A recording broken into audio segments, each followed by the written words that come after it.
Hello दोस्तों, आज हम बात करेंगे क्या ऐसे इम्पोर्टेंट कारण होते हैं जिसकी वजह से कुछ लोग हमेशा बहुत ज़्यादा थके हुए या बहुत ज़्यादा सुस्त महसूस करते हैं। कई लोग के साथ ऐसा प्रॉब्लम होती है कि उनको बहुत ज़्यादा थकावट महसूस होती है, बहुत ज़्यादा कमज़ोरी का एहसास होता है, वो कुछ भी काम नहीं कर पाते।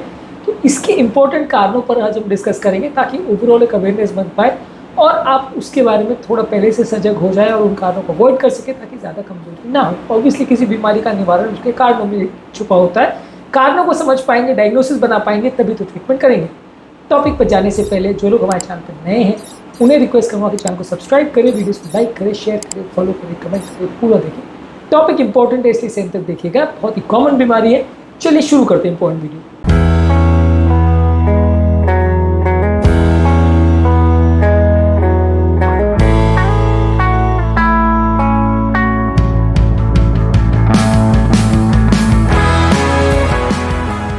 सबसे पहला, अगर किसी व्यक्ति की स्लीप प्रॉपर नहीं हो रही, नींद प्रॉपर नहीं हो रही या किसी बीमारी की वजह से उसकी स्लीप क्वालिटी कॉम्प्रोमाइज है, जैसे इंसोम्निया का पेशेंट है जिसको नींद नहीं आ रही है, या स्लीप एपनिया का पेशेंट है या किसी बीमारी की वजह से उसका नींद कॉम्प्रोमाइज हो रही है, तो वैसे व्यक्ति को अगले पूरे दिन सुस्ती होगी। जिनको ये लंबे समय तक प्रॉब्लम रह रही है कि बार बार उनकी स्लीप कॉम्प्रोमाइज होती है, वैसे व्यक्ति की स्लीप क्वालिटी हमेशा ही खराब रहेगी। वैसे व्यक्ति को परसिस्टेंट कमजोरी या फटीग या सुस्ती का एहसास होता रहेगा।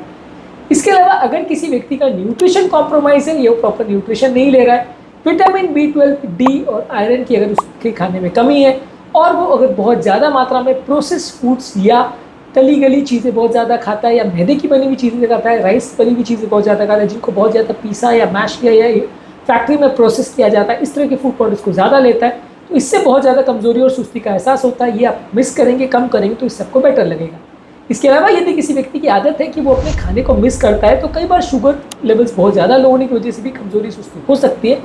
हालांकि अगर कोई फास्टिंग करता है तो उस मामले में ये प्रॉब्लम बनती है कई बार, लेकिन ज़्यादातर लोग मैनेज कर पाते हैं। पर ये अगर खाना मिस करते हो तो कुछ घंटे तक आपको थोड़ा सुस्ती कमजोरी का एहसास हो सकता है, यदि आपको उसकी आदत नहीं है तो। इसके अलावा अगर कोई व्यक्ति डिहाइड्रेटेड है या अगर उसको पानी की अगर बॉडी में कमी आ रही है, तो वैसे व्यक्ति को भी बहुत ज़्यादा कमजोरी और सुस्ती का एहसास हो सकता है। वैसे व्यक्ति की भी फिजिकल और मेंटल परफॉर्मेंस कॉम्प्रोमाइज़ हो सकती है अगर उसकी बॉडी में पानी की कमी है तो।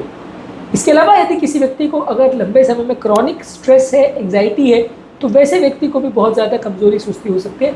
मेंटल स्ट्रेस और एंग्जाइटी की वजह से भी मेंटल स्ट्रेस हार्मोन जो है वो कंपेरेटिवली ज़्यादा होते हैं, जो आपकी एनर्जीज़ को डिप्लीट करते हैं। आपको बहुत ज़्यादा कमजोरी सुस्ती का एहसास उसकी वजह से होता है। फिजिकल और मेंटल फटीग इसकी वजह से होता है। तो अगर आपको बहुत ज़्यादा मेंटल स्ट्रेस है तो ऐसे लोगों को बहुत ज़्यादा कमजोरी का एहसास हो सकता है। यदि किसी व्यक्ति की सीडेंटरी लाइफस्टाइल है, बैठे बैठे का जीवन, तो वैसे व्यक्ति की मसल्स वीक हो जाती है, उसका मेटाबॉलिज्म स्लो हो जाता है और उसकी एनर्जी लेवल्स ओवरऑल कम हो जाती है। तो इसकी वजह से उनको ब्लड में का ओवरऑल ऑक्सीजन सर्कुलेशन कंप्रोमाइज हो जाता है और ओवरऑल उनकी एनर्जी कम हो जाती है। जब आप रेगुलर एक्सरसाइज करते हो तो ओवरऑल आपका ऑक्सीजन सर्कुलेशन बेटर होता है और एनर्जी में एक उछाल मिलता है।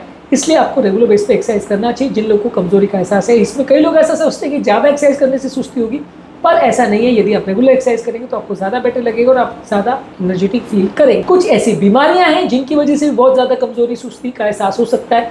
इसमें लो थायराइड लेवल्स यानी हाइपोथायराइडिज्म, खून की कमी होना, खासकर आयरन की कमी होना यानी अनेमिया, डायबिटीज़ का होना जिसमें हाई शुगर और लो शुगर, इसमें दोनों में कमजोरी होती है। क्रॉनिक फटीग सिंड्रोम जो कि बेसिकली एक साइकोलॉजिकल इशू है, जहाँ पे रेस्ट लेने के बावजूद भी आपको कमजोरी ठीक नहीं होती है, इसमें भी ऐसा हो सकता है। इसके अलावा अगर किसी को स्लीप एपनिया का प्रॉब्लम है, जिसमें बॉडी का ओवरऑल जो है स्लीप पैटर्न कॉम्प्रोमाइज़ हो जाता है, पूरी रात वो सो नहीं पाता है, इसकी वजह से भी ज़्यादा सुस्ती और कमजोरी का एहसास हो सकता है। यदि कोई व्यक्ति बहुत ज़्यादा चाय या कॉफ़ी लेता है, तो ज़्यादा कैफीन की अगर डिपेंडेंस हो जाए और सडनली उसको कैफीन ना मिले तो भी ज़्यादा सुस्ती कमजोरी का एहसास हो सकता है। तो ज़्यादा चाय कॉफ़ी पीने वाले कोई सडनली चाय कॉफ़ी ना मिले तो ऐसा हो सकता है। इसके अलावा कुछ मेडिसिन जैसे एंटी डिप्रेसेंट, एंटी हिस्टामिनिक्स और ब्लड प्रेशर की दवाइयाँ ये बॉडी को थोड़ा कमज़ोर करती, खासकर जब लो ब्लड प्रेशर होता है या पेशाब बढ़ाने वाली दवा दी जाती है तो सुस्ती कमजोरी का एहसास हो सकता है। इसके अलावा यदि किसी व्यक्ति को कोई हार्मोनल इम्बैलेंस है, जैसे प्रेगनेंसी है, मीनोपॉज हो रहा है या एड्रिनल इश्यूज़ है या एड्रिनल हार्मोन्स की बॉडी में कमी है, तो वैसे व्यक्ति को बहुत ज़्यादा कमजोरी सुस्ती हो सकती है। और यदि किसी व्यक्ति का मेंटल बैलेंस ठीक नहीं है, मानसिक संतुलन ठीक नहीं है, उसको बहुत ज़्यादा डिप्रेशन, एंग्जाइटी या इस तरह की साइकेट्रिक प्रॉब्लम्स है, तो वैसे व्यक्ति को भी बहुत ज़्यादा कमजोरी सुस्ती का एहसास हो सकता है। आज के टॉपिक में हमने बात करी कि यदि किसी व्यक्ति को बहुत ज़्यादा अगर कमजोरी, सुस्ती या टायर्डनेस का एहसास हो सकता है तो इसके क्या कारण हो सकते हैं। इन कारणों के बारे में जानना, समझना और उनको ट्रीट करना ज़रूरी है ताकि हम अपनी बीमारी से बच पाएँ। उम्मीद करूँगा कि आज के टॉपिक में कुछ नई बातें जानने को मिली होगी। जो लोग हमारे चैनल पर नए हैं उन्हें रिक्वेस्ट करूँगा कि चैनल को सब्सक्राइब करें, वीडियोस को लाइक करें, शेयर करें, फॉलो करें, कमेंट करें तुरंत।